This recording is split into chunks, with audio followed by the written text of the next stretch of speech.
தொலைக்காட்சியில் பிரபலமாக ஓடிக்கொண்டிருக்கும் தொடர்கள் குறித்து ரசிகர்கள் சொல்லவே வேண்டாம். சின்ன திரையை தொடர்ந்து பார்த்து வரும் ரசிகர்கள் நல்ல கதையுள்ள தொடர்களுக்கு அமோக வரவேற்பு கொடுத்து வருகிறார்கள்.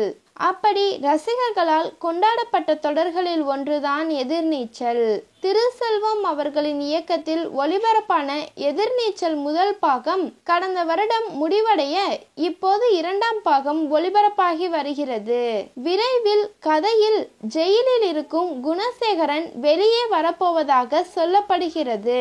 இன்னொரு பக்கம் கதிர் குணசேகரனாகவே மாறி அவர் ஒரு விளையாட்டு விளையாடி வருகிறார். இந்த நிலையில் கதையில் ஒரு புது என்ட்ரி வரப்போகிறது. பேரழகி சீரியல் புகழ் காயத்ரி தான் எதிர்நீச்சல் சீரியலில் என்ட்ரி கொடுக்க இருக்கிறாராம்.